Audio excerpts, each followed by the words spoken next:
this fight get so personal so quick? It's like you guys never had any interaction. All of a sudden, you guys get in the ring and it just explodes. What caused that to be that way? I mean, it's the fight world, man. You know what I mean? I mean, it's his reputation up against my reputation. We're both prideful fighters, you know.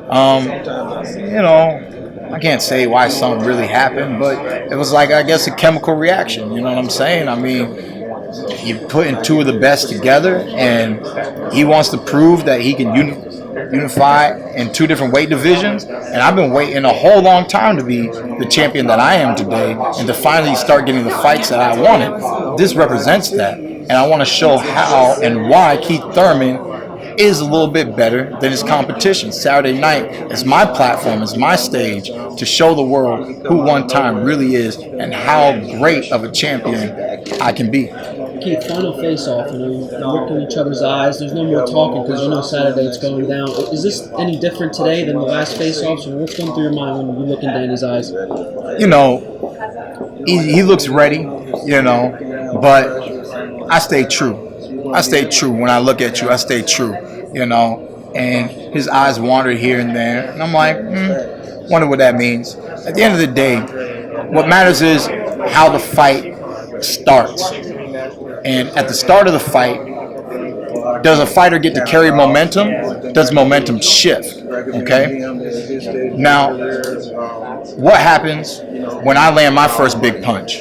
What happens when he lands his first big punch? You know, all these things are key factors. You know, when the big punch is landed, is there even a fight left to be fought? You know what I'm saying? I mean, this is real. Boxing is real. Boxing is not like every other sport. You can play football, you can play basketball, you can play baseball. You cannot play boxing. It's just the realest of the way that it gets, man. And I know Danny's ready. He's ready. I'm ready. You know, he feels confident. I feel confident. I believe I got more to offer. You know, I believe I can box my way into victory. You know, the whole camp, because I'm a great visualizer. I visualize outcomes and possible challenges to face. You know, I don't think Danny wins without a stoppage. You know, I believe if it goes to the scorecards, it's going to favor Keith Thurman. Now, a lot of people say, well, you're in New York, he's from Philly. How do you feel about the judges? You got to understand, these are the judges. The definition of boxing is to hit and not get hit. People that did well against Danny never defeated him in the way that I defeated Sean Porter, which is a unanimous decision, 7 rounds here, 5 rounds here, to where it's clear. They just never really got the best of Danny Garcia. Keith One Time Thurman is coming to get the best of Danny Garcia, and I'm going to challenge him and show him why my name is One Time. There's not been one opponent that's been in the ring with me and said, oh, Keith can't hit.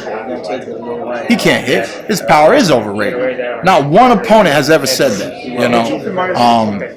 We have one opponent in common, Robert Guerrero. Guerrero says, I think Thurman's power is going to be the difference in the fight. You know, for me, I think it's going to be my power, but I think it's going to be my boxing IQ, the fact that I can change it up. I can throw a curveball. I can throw a slider. I can do what I need to do so that you are unable to do what you want to do. That's ultimately my fight style. Keith, talk about big punches and his left hook. I saw yesterday at the video workout, mocking it a little bit. Do you mock it because you think that's not going to land on you, or do you still have to respect it and prepare for that kind of punch? I mock it because it's there to be mocked, okay? That's why I mock it. Y'all mock it. Y'all talk about it. Why can't the champ talk about it, right? I got people on YouTube videos, their comments say, I'm rooting for you, champ. Watch out for that no-look hook. You know, throughout all camp, there's comments about watch out for that no-look hook. The funny thing is he actually throws a no-look hook. Like, there's a lot of boxing techniques that people and spectators don't know why it's an actual boxing technique, right? One of the most commonly confused boxing techniques is the shoulder roll. What is the shoulder roll? Why is the shoulder roll utilized? A lot of young kids want to do it. They want to look pretty like Floyd and stuff, but Floyd mastered it. It's a technique he mastered. He utilized it, and he knew what he was doing with it. The shoulder roll has one purpose: to take away from the right hand, okay? Because the overhand right comes at your chin, and Floyd leans back, which raises the shoulder above your chin, okay? And he rolls with it, and then he pops a counter that's an arm punch, but as long as he lands a right hand, it's going to be scored by the judges as a power blow. Any blow that is not a jab is a power blow, okay? So he can roll with it. He can throw the uppercut if you start to smother. If there's distance, he can pop you like this, all right? And I started to understand the technique, and I told people when he fought Robert Guerrero, who's a southpaw, he will not do the shoulder roll. I'll put money on it. There's no reason to utilize that technique. He's going to box with both hands up. Reason being is because now you're facing a southpaw. That right hand is not a right hand no more. That right hand is a jab. It doesn't hold the same weight. It is not threatening. There's no need for the shoulder roll technique. You can go back and most likely you'll never see the shoulder roll, or you'll be able to count it on one hand because it's not a necessary technique against southpaws, okay? So the no-look hook, the thing is, you feel like, all right, he's not looking. But that's because he doesn't need to look. Why does he not need to look? Because one thing that Danny likes to do outside of just trade, it's the way he trades. He will let his opponents attack first. He attacks second. When Amir Khan got caught by that left hook, he landed a right hand.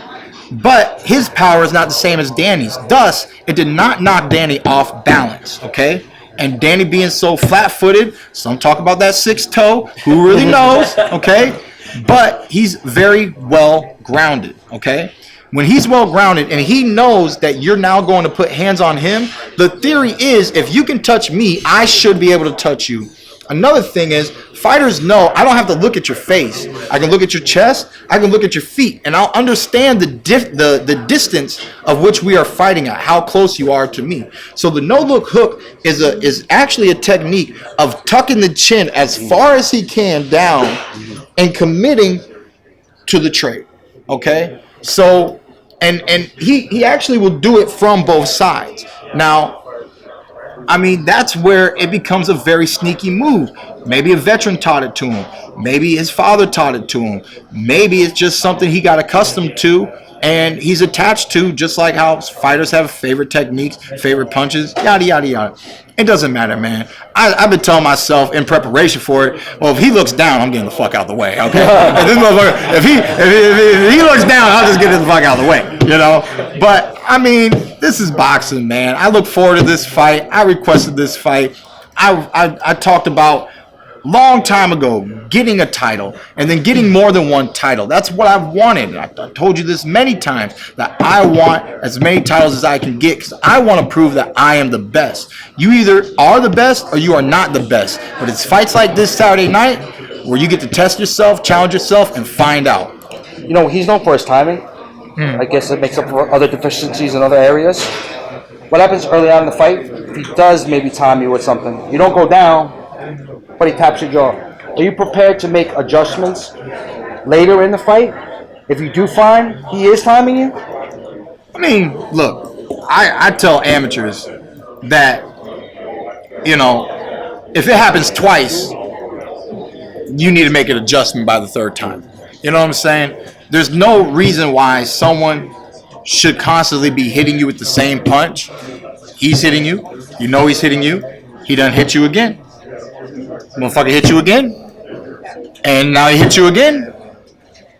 And I'm pretty sure he's going to hit you again. So, for example, I commentated Danny's last two fights, right? Guerrero opened up looking very good in the opening 5 rounds. Late as the fight went on, Guerrero started to slow down. And I don't know if that made it easier for Danny to time him. But at the end of the day, Guerrero kept walking in. He started to get timed. He never made an adjustment once when Danny was now starting to have things his way.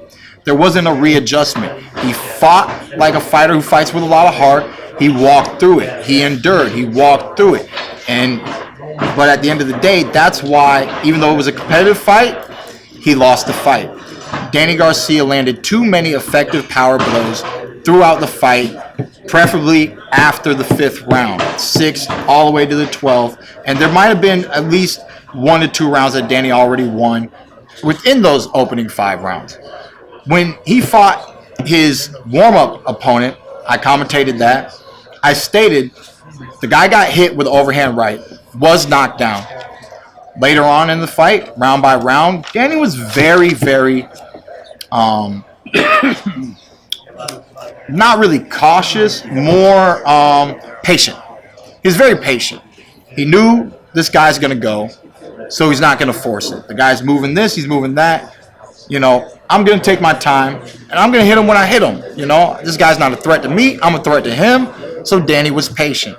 But the guy was a little slick from times, getting away from Danny. But that overhand right kept popping up. The overhand right kept popping up. And I commented, like, hey, man, it'd be nice if you put your left hand up now. You know, you've been hit with enough overhand rights that it's time to make that adjustment, you know. So, I mean, I believe I'm a world-class fighter for a reason, you know, and I'm going to show it Saturday night. And, you know, can Danny hit me? Can Danny hurt me? Can Danny stop me? He is a power puncher. We will be fighting with 8-ounce gloves. Boxing is real. Anything can happen in that ring. He's not a chump. I'm not no chump, you know. But what he proposes as a threat, I propose it as well. And I see myself as the better boxer. So I look forward to showing that, and I look forward to putting on another great performance, just like I did against Sean Porter. The key is to keep him off. Can you talk about your confidence in going into this fight against Danny versus the confidence you had going into the Porter fight? Is it the same? Is it different? Is it the same for every fight? Are you more or less confident for this fight? Well, my confidence just comes from understanding how good I really am as a fighter. Just like Danny said on the podium today, you guys keep saying I'm an underdog, but I keep winning because I'm the better fighter.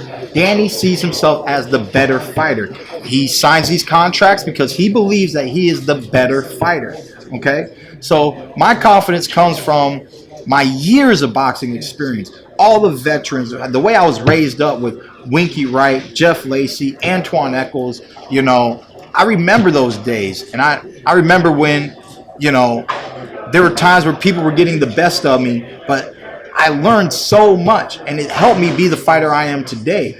The way I fought with a hematoma against Robert Guerrero, you know how tough I really am, and I proved some more of my toughness in the Sean Porter fight, a real back and forth fight, a real highly competitive fight. Some of my confidence is the fact that I don't feel like Danny has faced the real challengers in the welterweight division. Is he a welterweight champion? Yes. But I plan on showing him why this is a new weight class for him. This is different. This is a different level. You know, especially when you step into this weight class and you face Keith Thurman. I have a lot of confidence, but it comes from just understanding myself, understanding that I'm not one-dimensional. I do have an ego, but I don't let my ego block me from gaining victory. And you've seen that in fighters where they want it to go a certain way, so they force it. It's not working, bro. Stop forcing it. You know, the Frampton rematch, right? There was a first outcome, then there was a second outcome. Why? Because he pulled his ego back. He said, this is actually how I need to win. I'm good enough. I have the skills it takes to win this fight. I don't need to be in there trading with this guy inside his range. He stayed on the outside a lot more in the rematch. I actually didn't get to see the first fight, but I did see the rematch. It got boring to me because I felt like Santa Cruz was pulling off the victory, so I went home a little early. I told my boy, text me the results. He texted me the results. He pulled it off, you know. So for me, Ben Getty always said you can't rely on a rematch. So you have to make the adjustment in the fight, if it's a necessary adjustment. I look at this fight a little bit, it could be similar to me and Diego Chavez, who happened to be in the building tonight. Diego Chavez and me went 4 rounds together. Boom. A mano a mano. I'm a bad dude. You're a bad dude. What's up? You know? And it's like, all right, you got my respect, man. But I'm going to show you something else I can do. I'm going to show you how much experience I really have and how I really know how to box. And let's see how you handle that. I started to win more rounds consecutively, and then I came back and dropped my power on him in the 8th, 9th, and 10th, which he suffered the knockdown in the 9th and got stopped early on in the 10th. I was trying to hurt him in the opening 4 rounds. That didn't happen. He showed how tough he was. And a lot of people know at this level, we are elite athletes. Everybody's ready from the get of the fight. Some people can be a little vulnerable. The Soto Carras fight, I got caught with a looping overhand right. I knew he had reach, but for some reason I didn't think it was going to happen like that. And all of a sudden, I got hit on my temple, and it buckled my knee a little bit. Maybe do a little hibbity-hobbity dance, little hibbity-hobbity, But I'm a tough dude. You see 3 seconds later, I got my hands down like, what? Who cares, Mo? What? Hit me again. Knock me out if you're going to knock me out. You know what I'm saying? I'll tell y'all, man, I'm a real fighter. You know what I mean? But I knew, like, okay, boom, you got caught, Keith. All right, but be focused, move, be focused. Because he caught you because you underestimated his range. Now that you know his range, drop your hands and show this dude you ready for whatever. You ready for the fight, And I moved, boom, boom, boom, boom, boom. And I started to dominate the rest of the round. And towards the end of that round, I caught him with some big punches, and I won the round. The round I got rocked in, I did not lose that round, So, I mean, this is my life. This is my struggle. These are my dreams. You know what I'm saying? This is how I make a living. I've never wanted to make a living any other way. You know what I'm saying? I mean, shoot, Keith, you can do this nowadays. You can be a commentator. You talk so well. You know what I mean? But that's only because y'all got me talking about boxing. I know boxing. 21 years in the sport. I told myself, don't act like you don't know what you know. I do know what I know. I don't know how to do an oil change. I don't know no calculus. You know what I'm saying? There's things I don't know, but boxing is something I truly know, and that's what I want to show you guys Saturday night. We're gonna have to cut it off. So we're gonna go to the other room, and you guys can wait here. Danny Garcia is gonna come over this way and talk to you guys. Thank you, Keith. All right, guys.